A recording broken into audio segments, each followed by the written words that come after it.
Hello again, this is Victor at RestoreYourMercedes.com. This is going to be pretty much the final part of the series about this throttle body rebuild. This is the throttle body from Mercedes E320, 93 to 95 models, they all have the same ones. And it's for Joe in Massachusetts. It has quite some miles here on it, but it actually looked pretty decent inside, pretty good actually for the miles. I would say it's actually lower mileage than what was noted on this unit. So wires were totally destroyed, shorted everywhere, so hopefully the e-gas module is gonna be okay, because the shorts were very severe. So this unit is pretty much set on the bench here over 10 to 12 hours, I would say. Now the final thing is I'm going to open these covers up just to look inside real quick for final inspection, make sure everything's fine with it after it warmed up.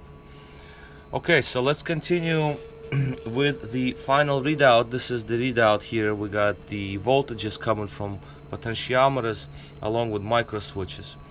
Before I do the readout, I'll show you the temperature on the unit. As you can see, it is over 90. So ambient temperature in the room is, as you can see, 60.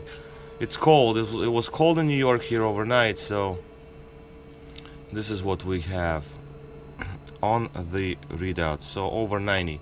So it shows that throttle body has been energized for quite some time. You can't just put it on and it will reach this temperature when the ambient temperature at night, probably down here in my workshop, would have been lower than 60 for sure, like 55 or so. Okay, so let's go over the readouts. We're gonna shut down the activation. First thing we're gonna see the lightness on the linkage, and it's great. Super light, no binding, very easy to move. That is great. Also, my control module allows me to show full activation, like a full wide open throttle, and some control modules will not let you do wide open throttle like this.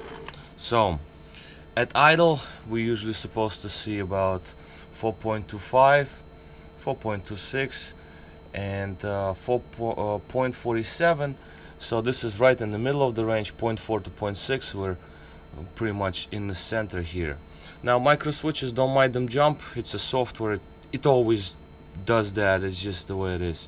What's important here is when micro switches are set up in this positioning, once we open throttle, they're supposed to switch over to another position. So basically on off switches to off on, and that is what's happening. They might be jumping around, but that's not the throttle, but that's not the actual throttle issue. That's inside the software. Software is slow. So wide open throttle, the readings will change almost to the mirror image of idle speed, but they never get to the exact mirror image. It's just gonna be they're slightly off, but we're close enough. So most important is to see our voltages to follow, and they're not supposed to drop to zero or some abnormal voltages. So here we have perfect follow-up.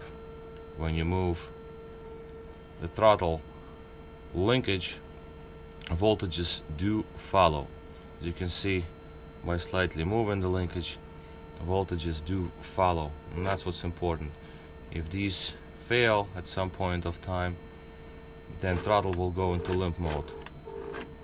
So basically I'm pretty much finished with this unit and it's ready to go. Again, before before I pack it, actually, let's say that before I pack it and have it ready to be mailed back out to a customer, I will open up covers just to inspect it once more, plug it into the bench, activate it again, make sure everything's on point, and off they go. Because during the bench test there could be a little bit of dust, a little bit of residual that will accumulate during the heat up process. So I want to just clean it off, blow it all away, double check if my grease is in place and all of that. And yeah, and that's it. Okay, so this was a long video. This was the final video of all this series, and basically it's finished. Okay, so this is it. This is Victor at RestoreYourMercedes.com. Thank you for watching.